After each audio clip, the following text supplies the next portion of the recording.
Amém? Mas vamos para o que nos interessa nesta manhã, que é a palavra de Deus. Abra a sua Bíblia no Evangelho de João, capítulo 19. Olha, eu estava com saudade de ouvir esse barulhinho de Bíblia, folha de Bíblia, né? Diz um pastor que o diabo fica endemoniadozinho quando ele escuta esse movimento de barulho, né, de Bíblia, né? É a palavra de Deus. João 19, palavra de Deus. Outro pregador dizia: Bíblias inteiras, vidas despedaçadas. Bíblias despedaçadas, vidas inteiras. Como assim Bíblia despedaçada, pastor? Bíblia toda riscada, né? Usada, você vê as páginas, foi usada, riscada de um canto a outro. É sinal de que a pessoa está mergulhando na palavra e está sendo edificada e fortalecida. João capítulo 19, verso 17. João 19 e 17. Só quem encontrou, digam glória a Deus bem forte aí. Digam amém. Digam aleluia. Dê um aplauso a Jesus pela palavra dele.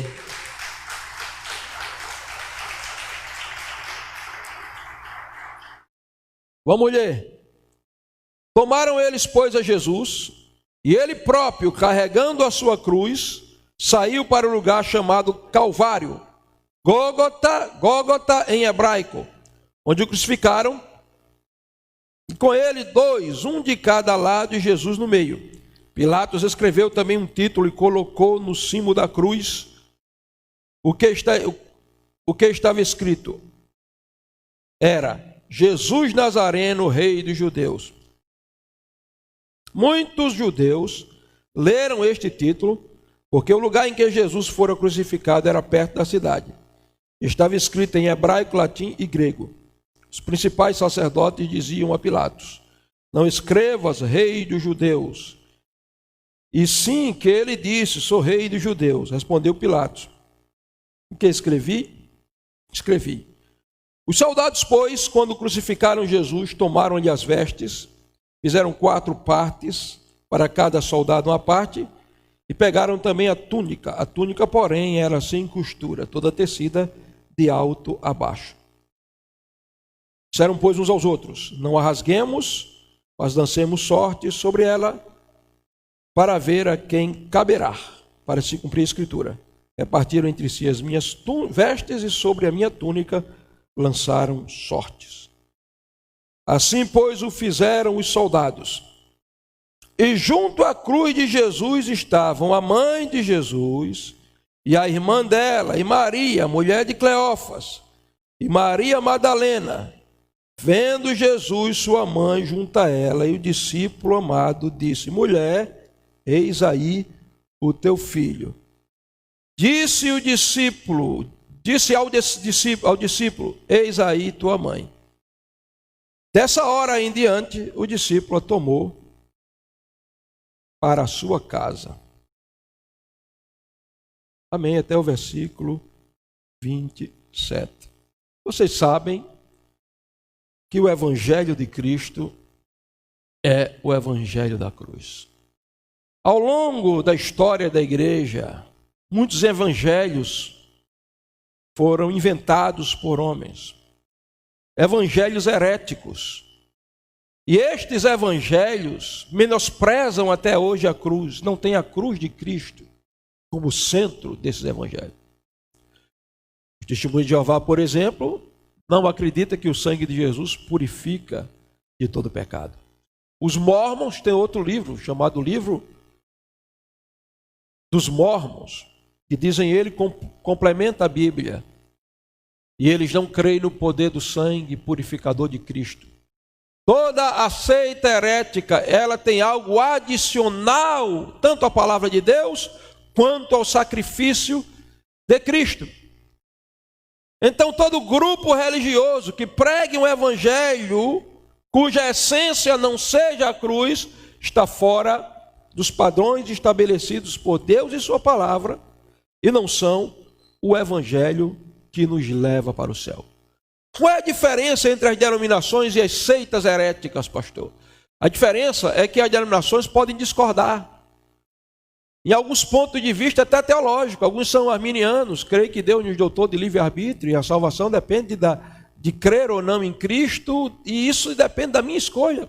Outros são calvinistas, creem que Deus elegeu alguns desde a eternidade para a salvação, e esse eleito, a salvação, eles pregam a graça irresistível, a salvação será empurrada de goela abaixo. Estou usando aqui uma linguagem figurada para você entender. Mas calvinistas e arminianos, mesmo discordando nesse ponto de vista com relação à graça de Deus, esse ponto de vista que a teologia chama soteriológico, esse ponto de vista com relação à salvação e alguns outros pontos, eles concordam que não há salvação, independente de você ter sido eleito, predestinado, ou Deus ter te dado livre-arbítrio, não há salvação a não ser na cruz de Cristo. É por isso que nós não podemos nos cansar de pregar sobre a mensagem da cruz, o evangelho da cruz. E hoje, o meu tema é, você pode já está aí, junto à cruz. O meu tema está baseado nos versículos 25, 26 e 27. Como eu li um texto e eu costumo pregar de maneira expositiva, vamos ver algumas coisas antes da gente chegar no cerne da mensagem, que é são os versículos 25, 26 e 27. A partir do versículo 17, nós começamos a descobrir algumas verdades que a cruz nos revela. Vai, Janinho, joga aí, por favor, em nome de Deus. Vamos ver algumas verdades que a cruz nos revela. Você fica atento aí que quando eu, vai. Quando eu for falando aqui, você já vai. Então vamos ver. A cruz nos revela algumas verdades. Nestes versículos, nesse texto, nós vamos encontrar basicamente 4 verdades. Eu já vou para a primeira.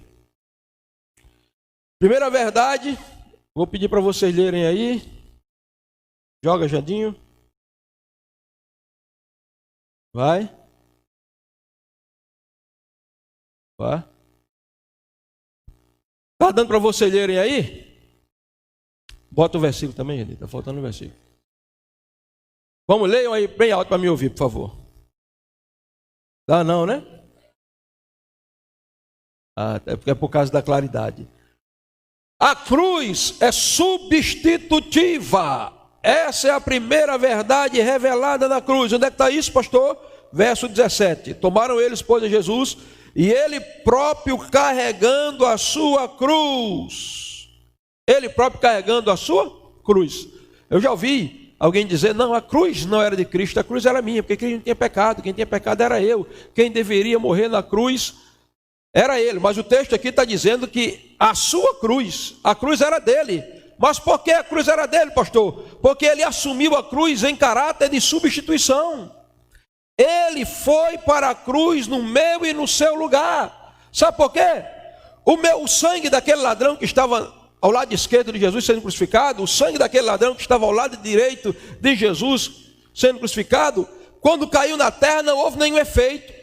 O sangue daqueles dois malfeitores não podia lavar, purificar, redimir o pecado. Por quê? Porque o sangue que corria nas veias deles tinha um vírus muito mais poderoso, muito mais devastador do que o coronavírus. Era um vírus chamado pecado, que entrou no Éden através de Adão e contaminou a raça humana. Só o sangue de Cristo poderia purificar, porque a Bíblia diz que o sangue de Cristo era o sangue de Deus. Na corrente sanguínea de Cristo não existia o código genético de Adão, não havia contaminação, o sangue dele era puro. Por isso, queridos, ele foi para a cruz no meu e no seu lugar. Então a primeira verdade que a cruz revela é que ela é substitutiva. Se Cristo não tivesse morrido na cruz há 2000 anos atrás, nós já estaríamos sendo atormentados há 2000 anos nas chamas do inferno. Mas graças a Deus que Ele tomou a cruz em nosso lugar.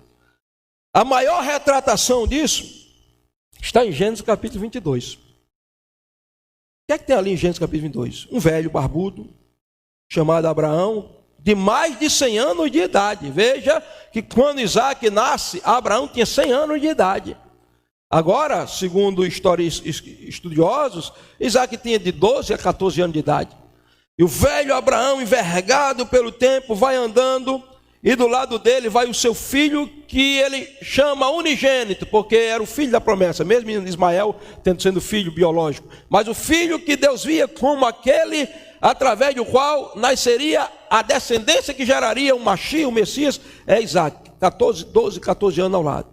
E Abraão vai subindo, ele já deixou os 2 servos dele no pé da montanha, ele está chegando em cima do monte. Isaac vai levando a lenha para o holocausto nas costas. Isaac vê que o cutelo, a faca, está aqui na cintura de Abraão. Ele vê que Abraão tem um instrumento para fazer o fogo, não sei se um tipo de pedras que se batia, já que não existia fósforo naquela época, nem isqueiro. E Abraão vai subir na montanha, e Isaac vem aqui do lado de Abraão e diz: pai, uma pergunta, pai. Eu estou vendo a faca, o cutelo para matar o sacrifício. Eu estou vendo, aqui eu estou levando a lenha para o sacrifício. Aí está o instrumento para fazer o fogo. Mas papai, uma pergunta: onde está o cordeiro? A oferta do sacrifício. E Abraão agora inconscientemente como profeta, levanta os olhos, olha para cima da montanha, do monte Moriá, e diz: meu filho, Deus proverá para si o cordeiro para o holocausto. Agora Isaac está em cima do altar, mãos amarradas para trás e pés amarrados em cima, e Abraão está com a faca na mão, as lágrimas descendo, ele dizendo: mas eu tenho que obedecer. Foi isso que Deus pediu. Eu não tenho força, meu Deus, me dá força, eu tenho que obedecer. E quando ele vai baixando a mão, o próprio Cristo, numa manifestação cristofânica, grita: Abraão, Abraão! E ele se vira, e Deus diz: não estendas a mão para o moço, porque eu sei que teme a Deus. E a Bíblia diz: Abraão viu um carneiro, não era cordeiro. Veja que Abraão disse: Deus preparar para si o cordeiro, mas agora ele vê um carneiro amarrado, atado, preso pelos 2 chifres. Dizia um pastor antigo que os 2 chifres tipificam a natureza humana e a natureza divina de Cristo. E Abraão pega aquele carneiro e sacrifica no lugar de Isaac. Isaac não morre porque um carneiro morre no lugar dele. Só que aquele carneiro morreu simplesmente por Isaac. Nem Isaac, nem o sangue de Isaac, nem o sangue daquele carneiro poderiam redimir, salvar, purificar a raça humana. O sangue de Isaac tinha o vírus e o pecado. Aquele carneiro não tinha o sangue de Deus, só o sangue de Deus podia purificar. Então Cristo vai levando nas costas a cruz que era minha e era sua, e ele leva em caráter de substituição, porque se há carneiro para substituir o sacrifício de Isaac, há o Cordeiro de Deus que tira o pecado do mundo para substituir a minha vida e a sua vida, para nos trazer salvação. Se você é salvo, aplauda Jesus. Se ele te substituiu na cruz, aplauda mais forte, dê um grito de vitória, um brado de aleluia e de glória a Deus. Em primeiro lugar, a cruz é substitutiva. Segundo, a cruz é triunfante. A cruz é triunfante. Veja, verso 17 diz assim: tomaram eles, pois, a Jesus, e ele próprio, carregando a sua cruz, saiu para o lugar chamado, como era o nome do lugar, irmãos? Eu ouvi vocês? Como se chamava o lugar? Calvário, que é a palavra grega para a palavra hebraica Gólgota. Gólgota e Calvário quer dizer caveira. A maior guerra espiritual que se travou na história se deu naquele monte. Um monte que tinha tem ainda hoje, eu estive lá, provavelmente tenha sido, há uma discussão se tenha sido aquele local ou não, mas o que eu vi é uma montanha que tem um aspecto de um crânio, de uma caveira, aqueles olhos, assim a boca. E naquele lugar se travou a maior batalha espiritual. E Cristo naquele lugar não foi um Marte morrendo para dar um bom exemplo. Cristo naquele lugar foi um rei dando grito de triunfo sobre as potestades da maldade.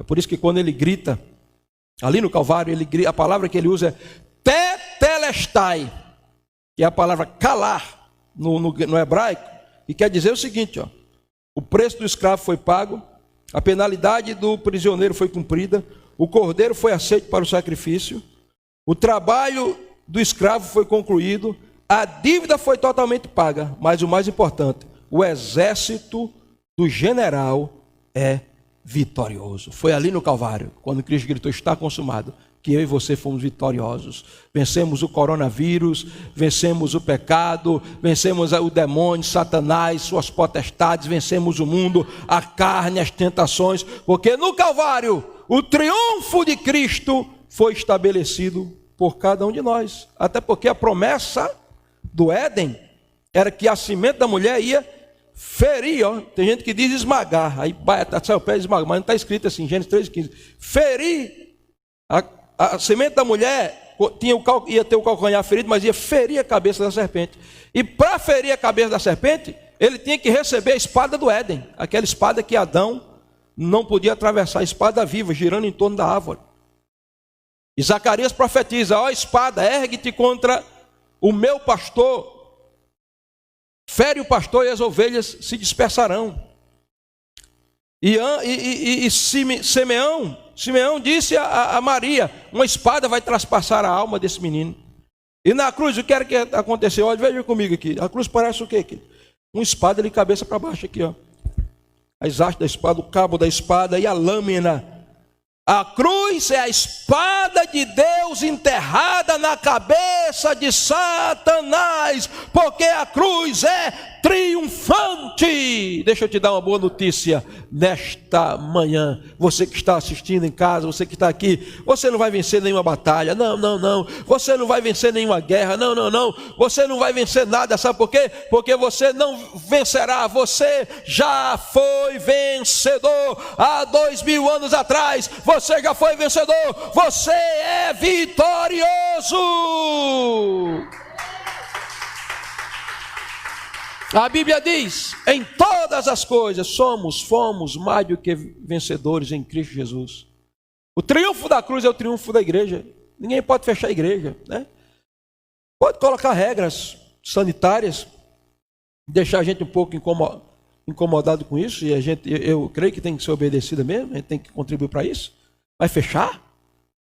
Paralisar a igreja? Não, os ditadores jamais conseguiram paralisar a igreja. Os Césares tentaram matar milhares de cristãos, mas não conseguiram. Os ditadores ao longo da história da igreja nos países onde o evangelho é proibido de ser propagado, tentaram destruir a igreja, mas a igreja está de pé, porque o triunfo da igreja está na cruz do Cristo crucificado e ressuscitado. Foi ele quem disse, edificarei a minha igreja e as portas do inferno não prevalecerão contra ela. Onde está a igreja vitoriosa aqui? Onde está a igreja vitoriosa? Aplauda, glorifique, exalte o nome do Cordeiro. Terceiro lugar, a cruz é central. A cruz é central, verso 18. Onde o crucificaram com ele outros dois, um de cada lado e Jesus no meio. Isso não é coincidência, querido. Jesus estava no meio dizendo assim, o centro da vida do cristão verdadeiro que se converterá ao evangelho a partir da minha morte tem que ser a cruz. A cruz está dividindo a história. É a cruz que faz a delimitação entre salvos e perdidos, entre os que serão condenados e os que serão justificados. É por isso que essa tem que ser a mensagem central da igreja. A igreja precisa pregar o evangelho da cruz, porque ela ainda está no centro. Em quarto lugar.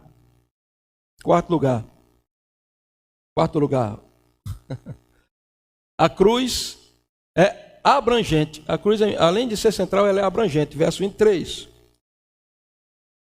Os soldados, pois, quando crucificaram Jesus, tomaram-lhe as vestes e fizeram 4 partes, para cada soldado uma parte. Pegaram também a túnica, porém, era sem costura, toda tecida de alto a baixo. Veja, eles pegaram as vestes de Jesus e repartiram em 4 partes. 4 fala do mundo na sua completude. O mundo está dividido exatamente nos 4 pontos cardinais: leste, oeste, norte, sul, leste e oeste.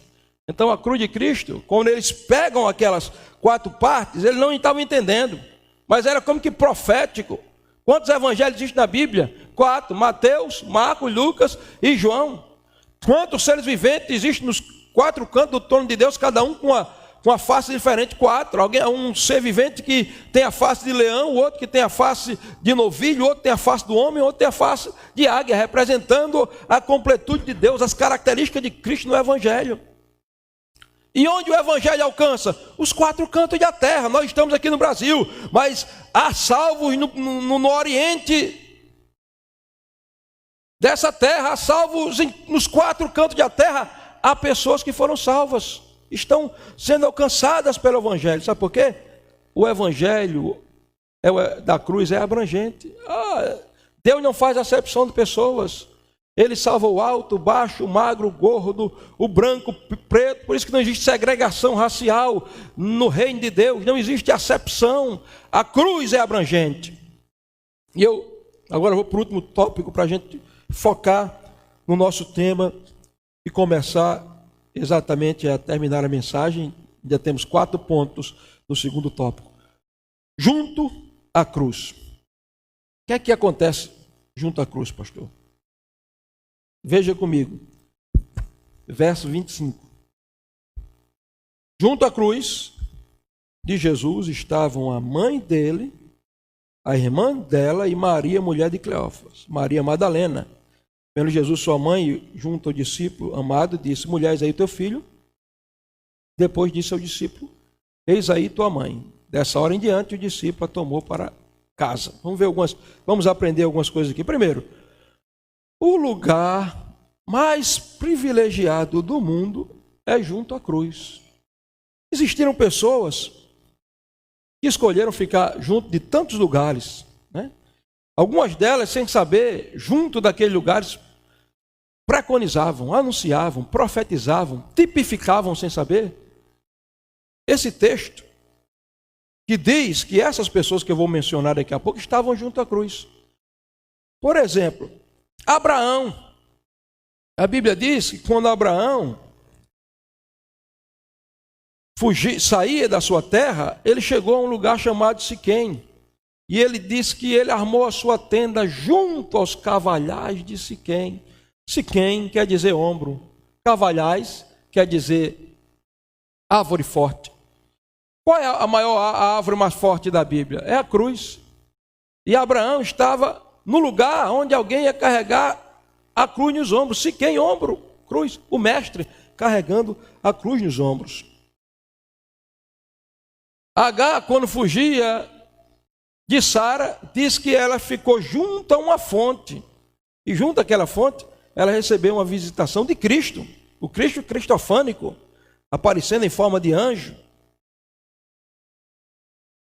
O velho Eli, acomodado, conivente com o pecado dos seus filhos, gordo de tanta oferta, jubilado por si mesmo do ministério, diz que ele costumava estar escorado junto ao pilar do templo, porque ele estava tão cansado, não somente por causa da idade, mas porque ele estava morto espiritualmente, que ele ficou junto àquele pilar.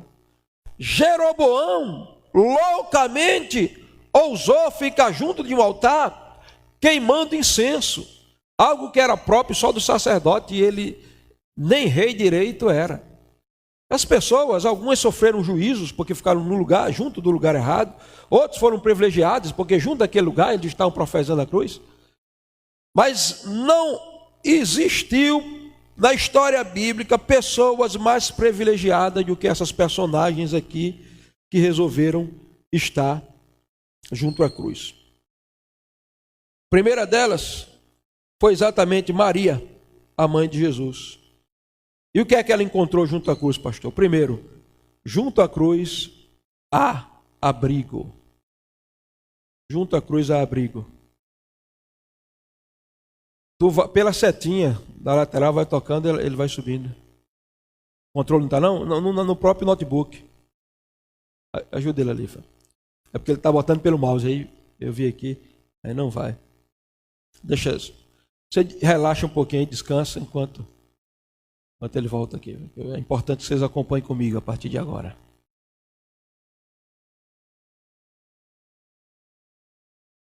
Vai lá. Se não der, a gente resolve aqui. Junto à cruz de Jesus há abrigo. Diga comigo, junto à cruz de Jesus. Diga mais forte. A fome está chegando, mas daqui a pouco termina. Diga, junto à cruz de Jesus há abrigo. Olhe para mim, Jesus está crucificado aqui, prestes a morrer. Algumas personagens estão próximas, mas eu vejo Maria, a mãe de Jesus, talvez de joelho, olhando para a cruz. Ela está vendo 400 cortes abertos no corpo do seu filho. O rosto do seu filho todo deformado, inchado, a cabeça inchada. Pelos pulsos ele está pregado. Pelos pés ele está pregado, agonizando ali, sentindo dores inimagináveis, terríveis.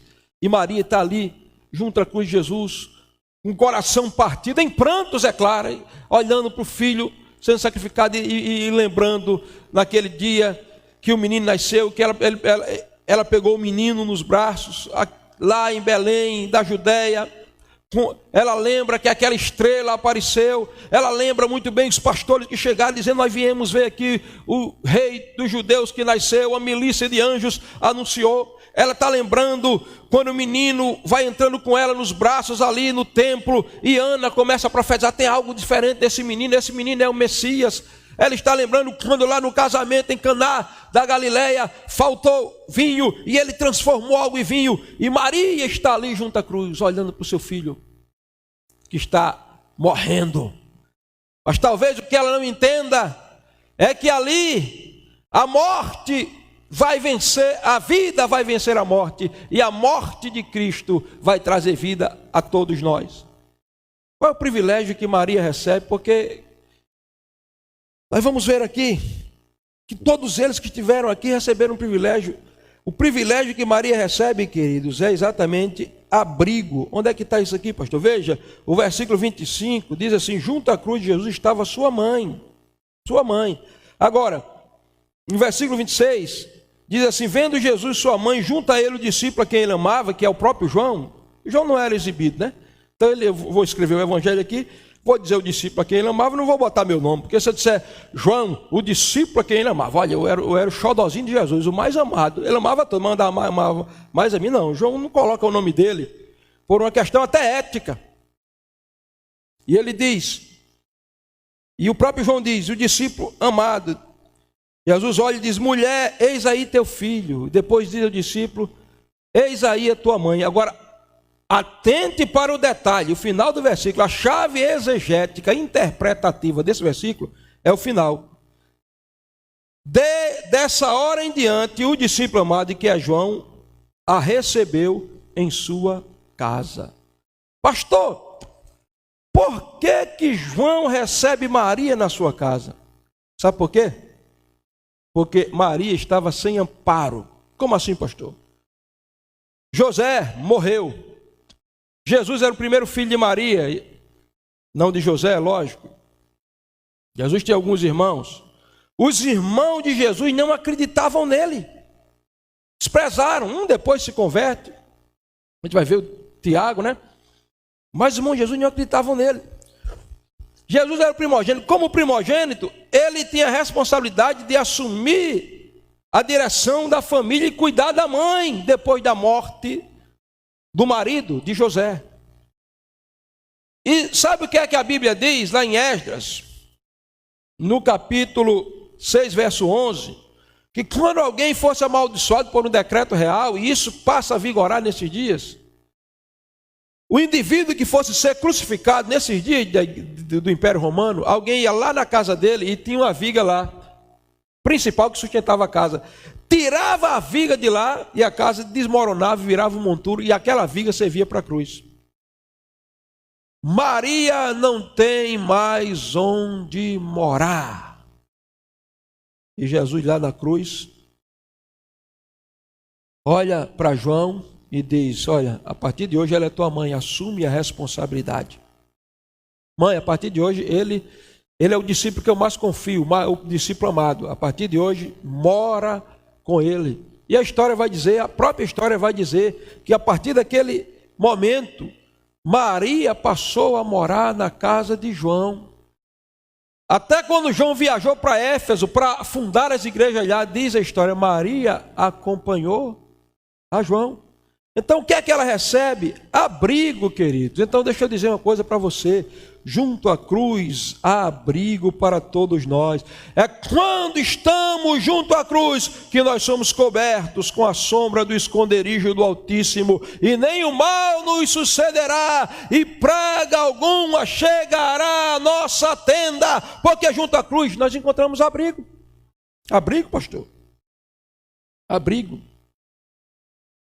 Maria era uma viúva. Como viúva,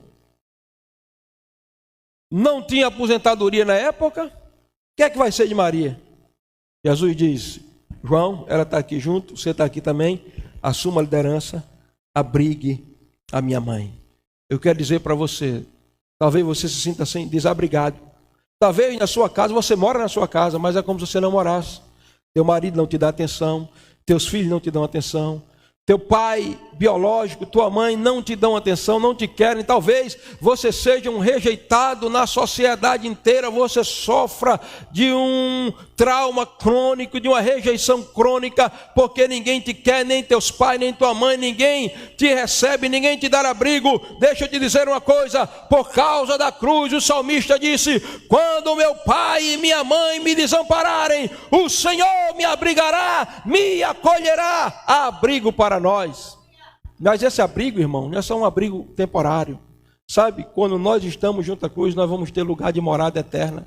Você sabe que quem for para o inferno não vai ter uma morada eterna, ele vai viver atormentado eternamente, mas desamparado. No inferno se sente depressão crônica em nível inimaginável. No inferno, mesmo cheio de pessoas sendo atormentadas, existe uma solidão espiritual terrível. No inferno há pranto, a ranger de dente, se estamos sós, mas quem está junto à cruz, Jesus disse, por causa da cruz, ele disse, não se turbe o vosso coração, credes em Deus, crede também em mim, na casa de meu pai há muitas moradas, eu vou vos preparar lugar, e quando eu for eu voltarei, e vos levarei para mim mesmo, para que onde eu esteja, estejais vós também. Você jamais será desamparado, porque você foi para junto da cruz, e o abrigo de Deus te protege. Dê um aplauso a Jesus.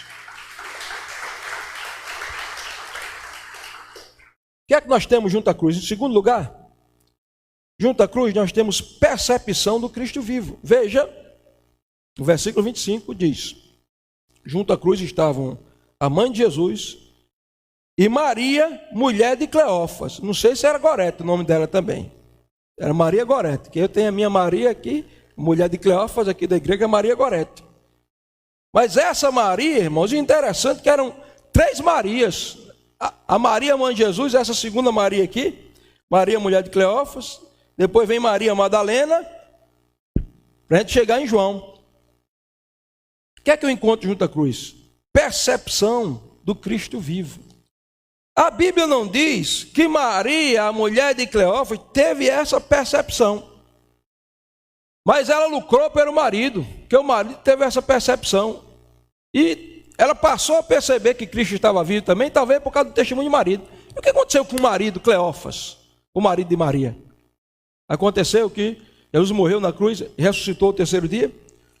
E Cleófas e Lucas, de acordo com historiadores, estão andando no caminho de Emaús, em direção a Emaús. Eles vão no caminho de Emaús batendo papo. E Cleófas diz, mas Lucas, rapaz, eu tinha esperança que ele fosse o Machia. E Lucas diz, Cleófas, eu também pensei, rapaz.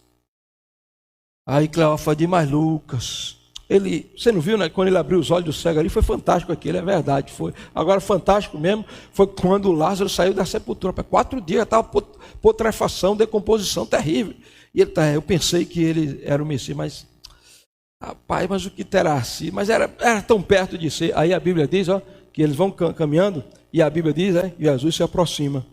E vai andando com eles, viajante. E eles conviveram com Jesus, de vez em quando eles olhavam. Quem é isso aí? Sei não, Lucas, nunca vi na minha vida. Diferente, mas é judeu, está vendo que ele é judeu? Tem velho judeu, mas não percebe, porque eles estavam na crise. E na crise, muitas vezes, nós perdemos a percepção da presença do Cristo vivo ao nosso lado. Na crise, muitas vezes, nossos olhos se fecham. Eles estão olhando e Jesus vai acompanhando eles. E eles têm percepção do Cristo vivo.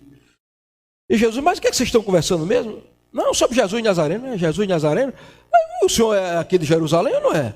Porque só se o senhor for forasteiro, todo mundo sabe, está tudo em todos os grupos de WhatsApp aí, já saiu no Facebook, já está no Instagram, todo mundo está sabendo. Jesus Nazareno, homem poderoso, profeta, a gente pensava que era o Messias, mas é o terceiro dia, rapaz, que morreu e a gente está aqui, aí Jesus abre a Bíblia, diz, espera, deixa eu tirar a minha Bíblia aqui, aí abre a Torá, a Bíblia e começa, deixa eu mostrar aqui para vocês, olha aqui, vocês não leram esse texto aqui não? Ó? É esse texto aqui, ó, que Moisés disse, o Senhor levantará profeta semelhante a mim. Então vocês não leram esse texto aqui não, do cordeiro que ia morrer na Páscoa, esse cordeiro aqui era o Messias. Agora vocês não leram esse texto aqui não? Ó? Diz aí 53, ele foi levado ao matador, mas olha aqui no final, olha o que está escrito aqui, foi contado com rico, mas olha aqui, ele está dando respaldo aqui também o que o salmista disse, ó, ele não ficou na corrupção, a sua sepultura não ficou, ele ia ressuscitar, e a Bíblia diz que Jesus começou a ensinar, de Gênesis a Malaquias, ensinando a Bíblia, e eles ficaram tão impressionados, e Lucas disse, rapaz, o cara aí você conhece, viu?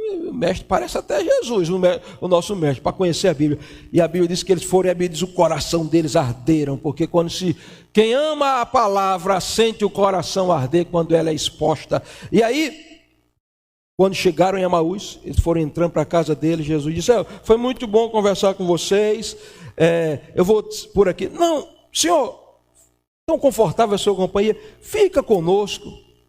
E sentaram na mesa, e a Bíblia diz que Jesus pegou o pão, e quando Jesus levantou o pão e disse, Baru atah Adonai Eloheinu, que deu graças, os olhos dele se abriram, e Cleófas olhou e disse, Lucas, você está vendo o que eu estou vendo? Estou vendo sim, Cleófas. É o mestre, e a Bíblia diz que eles passaram no partir do pão, eles passaram a ter percepção do Cristo vivo. Deixa eu te dizer, talvez você esteja no caminho de Emaús, a crise seja grande, a luta em casa, a barreira, o problema, mas Jesus está caminhando aí nessa crise, nesse caminho ao teu lado, e hoje o pão está sendo partido, a palavra está sendo aberta, abre os teus olhos espirituais e percebe o Cristo vivo.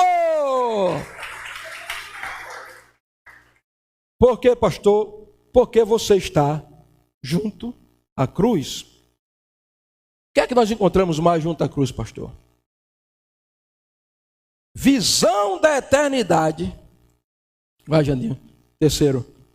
Visão da eternidade e comissionamento divino. Veja comigo. As três Marias. Maria, a mãe de Jesus, Maria de Cleófas e Maria Madalena. Maria de Magdala estava lá junto à cruz. E quem é essa Maria Madalena? Alguém já pregou erroneamente que Maria Madalena seria aquela mulher pega em adultério do capítulo 8 de João. Alguém já disse que Maria Madalena era uma prostituta? Não existe nem na Bíblia que ela era mulher adúltera, nem tampouco que ela era uma prostituta. O que a Bíblia diz é que ela era possuída por 7 demônios. Mas ninguém sabe que demônios eram esses. Se era Pombagira, se era Maria Pandilha, era 7. E a Bíblia não diz como ela foi liberta, mas deixa eu viajar. Eu acho que Jesus vai chegando em Magdala, onde tinha aquela mulher atormentada por 7 demônios.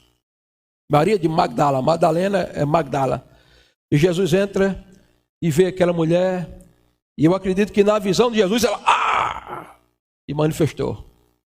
E Jesus disse, olha, vocês 7 vão sair, do principal ao segundo, porque essa semana eu estava conversando com alguém, inclusive, talvez ele esteja aqui hoje à noite, não sei, eu vou ter que acompanhar, que houve algo na infância, pré-adolescência, que mexeu na identidade sexual. Eu não posso dizer detalhes, eu estou aqui na internet, mas ele disse que quase todas as noites ele tem um pesadelo com a mulher de vermelho, ele vê a mulher de vermelho, e diz que não tem sentido para a vida e tal, e eu fui me ensinando, dizendo, olha, você tem que mergulhar na palavra, buscar a palavra de Deus, e depois nós vamos acompanhar você e você vai ser liberto. Ele disse, eu não tenho força. Eu digo, não, mas a força está em Deus, porque Cristo é o Cristo que liberta. O Cristo que libertou Maria Madalena daqueles 7 espíritos, que eu não sei que atuação tinha aquele espírito, liberta qualquer pessoa. Agora veja, qual foi o privilégio de Maria Madalena? Depois que ela foi liberta, ela nunca se apartou de Jesus. Jesus estava em Nazaré, estava ela lá. Jesus foi para Cafarnaum, está ela lá. A Bíblia diz que ela servia Jesus com seus bens também. Talvez, certamente, ela fosse uma mulher que tivesse muitas posses. Ela patrocinou o ministério de Jesus. Mas o que é que essa Maria, desprezada, com 7 demônios e agora liberta, recebe aos pés da cruz? Ela recebe 2 coisas: visão da eternidade e comissionamento divino. Onde é que está isso, pastor? Abra a tua Bíblia aí comigo. Continua, ela já está aberta, não deve estar aberta. Veja aí comigo no capítulo 20 de João. Capítulo 20 de João. Vamos acompanhar aqui, verso 11. Maria, entretanto, permanecia junto à entrada do túmulo. Veja, que antes ela está junto à cruz. Agora, depois que Cristo foi sepultado e ela não sabe que ele ressuscitou, ela está junto ao túmulo. E aí ela começa a ter visão da eternidade. Só porque ela estava junto à cruz, ela foi para junto do túmulo também. E ela começa a ter visão da eternidade. Quando, pastor? Quando, pastor? Está aqui no versículo 12. Ó. E viu 2 anjos vestidos de branco, sentados onde o corpo de Jesus fora posto, um à cabeceira e outro aos pés. Maria está lá junto ao túmulo. E a Bíblia diz que ela está lá porque ela não se apartava do mestre, ela está lá. E daqui a pouco ela veio junto ao túmulo, aqui, sentada na cabeceira, perto onde a cabeça de Jesus seria colocada. O varão todo de branco, um anjo. Depois, do outro lado, sentado junto aos pés de Jesus, porque Jesus era a arca viva de Deus, a arca da aliança. Você sabe que na arca da aliança tinham 2 anjos, 2 querubins, um à esquerda e outro à direita, fazendo sombra. Ela não entende, mas ela está tendo a visão da eternidade, ela está vendo anjos, sem compreender. E aí, no versículo 13 diz, então eles lhe perguntaram, mulher, por que chora? Porque ela estava chorando, né? Ela chorou junto à cruz, está chorando junto ao túmulo. E ele respondeu, porque levaram o meu Senhor e não sei onde puseram. Verso 14, tendo dito isso, voltou-se para trás e viu Jesus em pé, mas não conheceu. Veja, ela está tendo a visão da eternidade, mas não está entendendo que está tocando na eternidade. Você já viu alguém que às vezes toca na eternidade e não entende? Por causa de uma tradição. Eu conheço um indivíduo que ele foi tão treinado na tradição que ele já foi tocado pela eternidade, mas ele fica duvidando sem saber o que foi. Um dia o apóstolo Luiz Hermínio tocou nele, ele caiu, passou 15 minutos lá debaixo da uns caído lá no poder dele. Quando ele se levantou, ele disse, rapaz, será que ele me hipnotizou? Mas Maria está tendo a visão da eternidade. Agora veja, verso 15, verso 14, tendo dito isso, voltou para trás e viu Jesus em pé. Jesus está de pé porque ele não está mais na sepultura, ele não está mais morto. Quem tem a visão da eternidade vai ver um Cristo de pé. Está pronto para estender a mão, levantar, caminhar na sua direção, colocar você nos braços, enxugar suas lágrimas, lhe dar uma palavra de motivação. E aí, o verso 16, disse Jesus, Maria, e ela voltando, disse em hebraico, Rabone, é aqui que os olhos dela se abrem, porque ela está lá chorando em Jesus. Por que você está chorando? Senão levaram o meu Senhor, o corpo dele, o Senhor é o jardineiro, onde foi que o Senhor botou? Aí Jesus, espera aí, para aqueles 2, Jesus se manifestou no partir do pão. Quando partiu o pão, eles descobriram que era Jesus. Para Maria, que Jesus tem um jeito particular de se revelar para cada um de nós. Para Maria, ele chamou ela de uma maneira que ela só ele sabia chamar. Não sei como. Maria! E a Bíblia diz que ela abriu os olhos e disse, mestre! E quando ela foi tocar, eu disse, agora não, Maria, eu agora estou na função de sumo sacerdote. Eu vou entrar no Santo dos Santos. O sacerdote não pode ser tocado. Eu vou entrar agora no Santo dos Santos para oferecer o sangue. Mas faça o seguinte, vá na frente, vá lá, diga a Pedro, a João, a Tiago, aos apóstolos, a Mateus, que eu estou vivo, ressuscitei, estou indo para a Galileia. E eu me imagino Maria correndo e chegando: Pedro, Tiago, João, Mateus, você não sabe o que foi que eu vi. O que foi que você viu, Maria? Eu vi o Cristo ressuscitado, ele ressuscitou, ele disse que está indo para encontrar vocês na Galileia. O que é que Maria recebe? Visão da eternidade, comissionamento divino. Aqui está a primeira apóstola da história da igreja, porque apóstolo quer dizer enviado, e Jesus está enviando Maria para anunciar boas novas. Sabe por quê?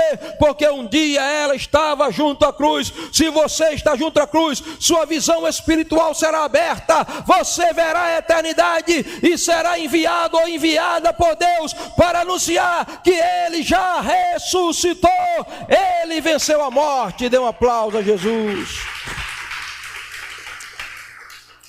E terminando, em último lugar, quarto e último lugar, junto à cruz nós encontramos longevidade e revelação do futuro. Olha aqui, ó. Vendo Jesus, a sua mãe, e o discípulo amado, quem é esse, João? O único que ficou junto à cruz com Cristo, irmãos.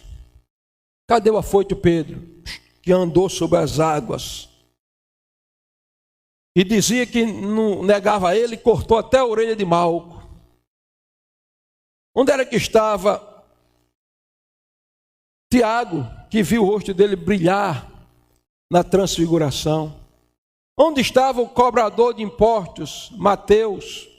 Todos tinham fugido, mas João estava ali aos pés da cruz. E parece que Jesus está olhando para João, e o olhar de Jesus está dizendo: olha, sempre que você está aqui aos pés da cruz, você vai receber longevidade e revelação do futuro.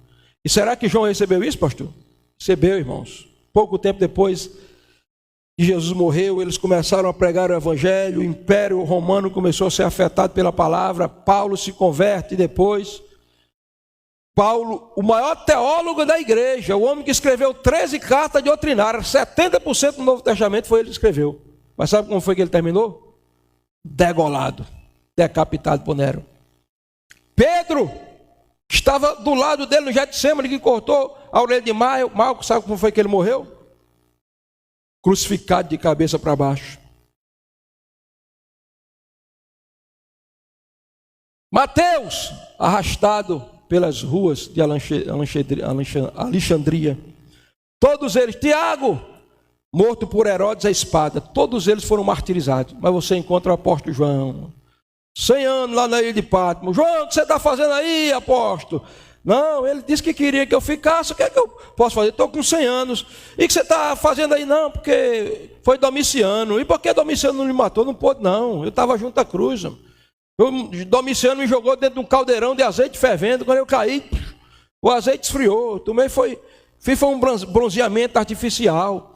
E estou aqui, o que você está fazendo aí? Não, estou recebendo revelação do futuro. Olha, o que é que tu está vendo, João? Eu estou vendo 7 candeeiros de ouro. E eu estou vendo um que está andando no meio dos 7 candeeiros. Só que ele é diferente. As vestes dele são brancas, falando do seu ofício sumo sacerdotal. Há um cinto de ouro, falando da sua realeza. O seu cabelo é branco como a neve, porque ele é eterno. Seus olhos são como chama de fogo, porque ele é onisciente. Não há nada que possa estar encoberto diante dele. Seus pés são como latão reluzente e brilhantes, porque no seu ofício profético ele entra até no inferno, no meio de serpentes espirituais e escorpiões, e ele não é atingido. Como é o nome dele? Ele é aquele que é chamado Rei dos Reis, Senhor dos Senhores, que reina e peleja com justiça, Leão da tribo de Judá, raiz e geração de Davi. Ele é o que venceu para abrir o livro da redenção e desatar os seus 7 selos. Quantos anos você tem mesmo, João? Eu tenho 100 anos. E por que você não? Eu estava junto olha, lá na ceia, eu encostei junto do peito dele, deitei junto do peito dele, mas a coisa mais impressionante é quando ele estava sangrando, morrendo, eu estava lá, aos pés da cruz, junto à cruz. O que é que você está vendo, João? Eu estou vendo o capítulo 4 de Apocalipse. E o que é isso? Eu estou vendo a porta no céu aberta, e eu estou subindo para o céu, eu estou vendo 24 anciãos adorando ao Cordeiro 24 horas por dia. O que é que você está vendo, João? Eu estou vendo a grande tribulação vindo sobre a terra. Está vendo mais o que? Eu estou vendo que a igreja é arrebatada antes que a tribulação chegue. O que é que você está vendo, João? Eu estou olhando para cima, eu estou vendo os céus abertos, e eis um cavalo branco, e o seu cavaleiro, que julga e peleja com justiça, e ele tem uma espada na sua boca para ferir as nações da terra, e na sua coxa e no seu manto está escrito: Rei dos reis e Senhor dos senhores. Mas por que você não morre, João? Eu estava junto à cruz. Por que você vê tanta coisa tremenda? Porque eu estava junto à cruz. Vamos ficar de pé. Não há melhor lugar no mundo do que junto à cruz do Mestre. Volta aí, Jandinho, do começo, por favor. Só para a gente relembrar o que a gente estudou hoje.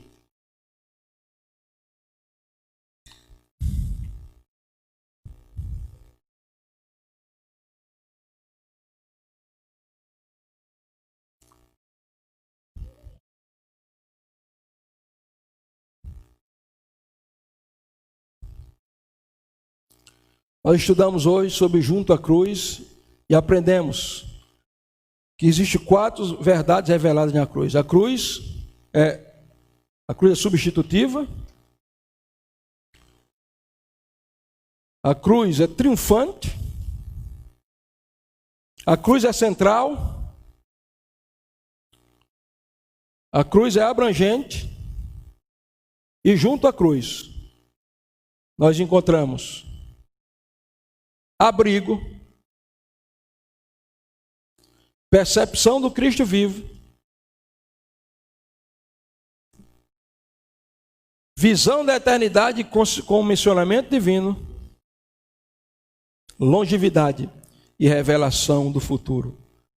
A longevidade que você recebe junto à cruz não é simplesmente física, é a longevidade da eternidade. Quem está junto à cruz jamais morrerá. Pode morrer fisicamente, mas foi Jesus quem disse: quem crê em mim, ainda que esteja morto, viverá. E quem crê em mim não morrerá eternamente. Esses são os presentes de Deus que Ele te oferece, porque um dia você teve a visão do Cristo crucificado e hoje você vive junto ao cruz do Mestre. Amém? Se você crer, você vai cantar conosco agora.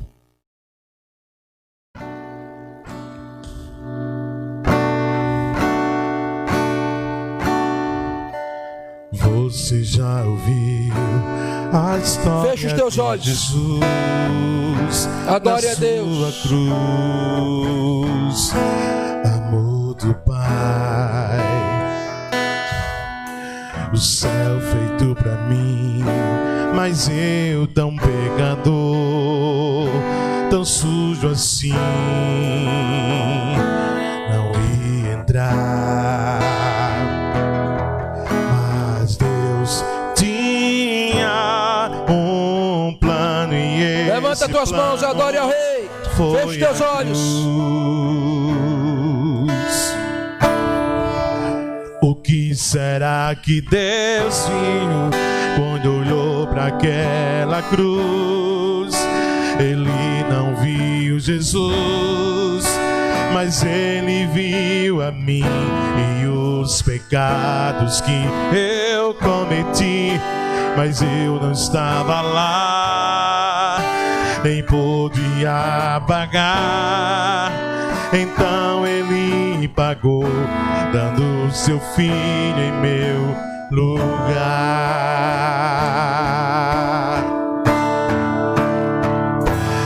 Foi o sangue lá na cruz, derramado por Jesus, que fez Deus me aceitar.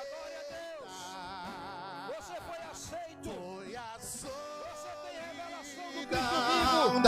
Você tem percepção da eternidade. Me separou Você do tem Pai, longevidade, para eu poder proteção, me abrigo. aproximar. Você tem visão do futuro. Foi o sangue lá na cruz, Oh, Deus. derramado por por Jesus. Foi o sangue lá da fez cruz. Deus me aceitar.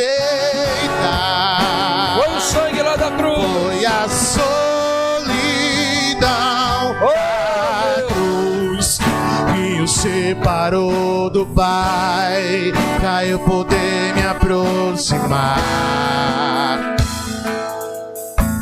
Você já ouviu a história de Jesus na sua cruz? Amor do Pai, o céu feito pra mim, mas eu tão pecador, tão sujo assim, não ia entrar. Mas Deus tinha um plano, e esse plano foi a cruz. Aleluia.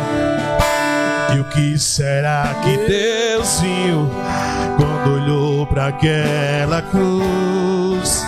Ele não viu Jesus, mas ele viu a mim e os pecados que eu cometi. Mas eu não estava lá, nem podia pagar. Então ele pagou, dando o seu filho em meu lugar. Adore a Deus, adore a Deus. Receba o toque do Espírito Santo. Foi o sangue lá na cruz, derramado por Jesus, que fez Deus me aceitar. Foi a solidão da cruz que o separou do Pai, pra eu poder me aproximar. Foi o sangue lá na cruz, derramado por Jesus, que fez Deus me aceitar. Foi a solidão da cruz que o separou do Pai, pra eu poder me aproximar e ser chamado de seu filho. E ser chamado Levanta de as mãos e seu adore. filho. Receba o toque de Deus. E ser chamado de A seu cruz de Cristo filho. nos purifica. A cruz é aquilo forte. A cruz é Foi abrangente. o sangue lá A cruz é na central. cruz, A cruz é derramado por substitutiva. Jesus, Oh, Deus. fez Deus me aceitar. Aleluia. Glória ao teu nome, Foi Pai. a solidão da cruz que o separou do Pai, pra eu poder me aproximar. Dê um aplauso forte ao Eterno. Mais forte esse aplauso. Um aplauso e um grito de aleluia.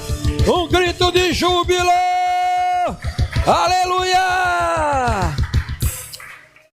Amém, queridos.